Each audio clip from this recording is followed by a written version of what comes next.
Magandang araw ulit sa inyo mga par. Eto na naman tayo sa panibago nating video. Ngayong araw gagawa tayo ng isang simpleng proyekto. Yari lamang sa buong karton mga par. Una natin gagawin dito para yung poste na ilalagay natin dun par. Ayan, isa-isa natin itong itatayo. Pero skip na agad natin yan par. Dito na agad tayo. Syempre, kung mainip kayo, kaya dire-diretso na agad tayo mga par. Wala nang paligoy-ligoy pa, kaya ka nauunahan ng iba eh. At dito nga parang inaayos natin na yung kanyang bubong. Kailangan matibay ang bubong natin dito para sintibay ng relasyon ng mga taong hindi naghihiwalay. Nasira nga pala yung glue stick ko dito mga par, kaya ang ginagamit ko na lang dito ay kandila. Tutunaw natin yung bala ng glue stick tapos saka natin nilalagay para dumikit. At dito nga ay natapos na natin ang bubong ng ating obra. Yan, kita naman, di ba? Kayang-kaya niya din gawin to mga par. At pagkatapos nga nun, ipipinturahan na natin siya mga par. Kasya na dito yung maliliit na klase ng pintura mga par.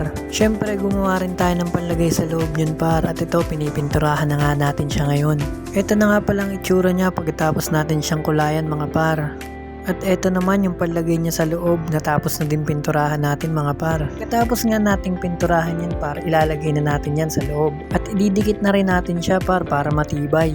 At pagkatapos nga nating idikit mga par, pipinturahan na natin yung likod. At saka yung mga ibang parte na hindi pa natin nakukulayan mga par. Para nga pala dun sa mga nagtatanong, 2 araw kong ginawa ito mga par. May trabaho kasi ako mga par, kaya unti-unti ko lang siyang ginagawa. At dito nga mga par, dinidikitan natin siya na maliliit na damo. Kahit yung base na ginamit natin dyan par, karton lang. Kaya naman masasabi nating napakatipid ng ginawa nating ito mga par.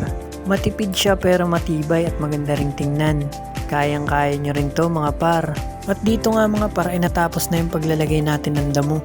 Ayan, ang resulta mga par, napakaganda diba? Hindi mo naman kailangan gumastos ng malaki para sa isang obra mga par. Basta lagi mo lang iisipin, pangit yan sa una pero pag natapos, okay na.